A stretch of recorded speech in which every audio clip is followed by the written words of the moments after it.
ఆత్మ నింపబడును గాక. ప్రతి ఒక్కరి పైన నీ ఆత్మ కుమరించబడును గాక. తండ్రి, బలమైన అభిషేకం ఒక్కొక్కరిని తాకును గాక.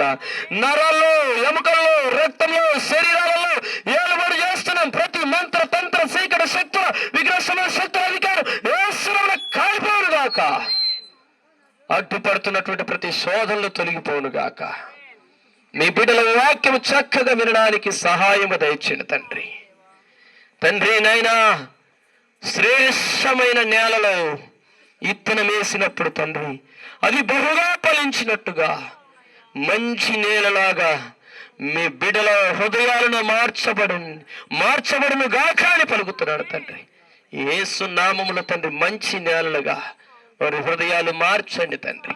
ఈ శబ్ద యంత్రం ద్వారా ఎందరైతే వింటున్నారో ప్రతి హృదయంలో ఉన్నటువంటి గచ్చ పొదలు తీసేయండి అయ్యా. ప్రతి హృదయంలో ఉన్న బండలాంటి హృదయాన్ని తొలగించండి అయ్యా. మెత్తని హృదయము దయచేయండి అయ్యా. జ్ఞానవంతులు దేవుని వెతుకుతారు, దేవుని కనుగొంటారు అయ్యా. మీ జ్ఞానము మీ బిడ్డలకు దయచేయండి తండ్రి. సృష్టికర్త అయిన దేవా, సర్వాన్ని సృష్టించిన దేవానికి స్తోత్రములయ్యా. ఈ ప్రాంగణమును నీ మహిమ చేత నింపండి. ఈ ప్రాంగణం అంతట్లో మీరుండండి అయ్యా.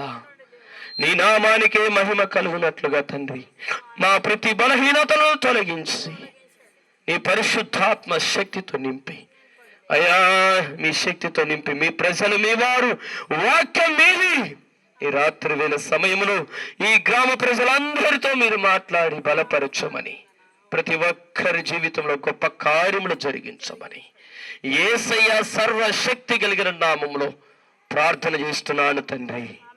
ఆమేన్.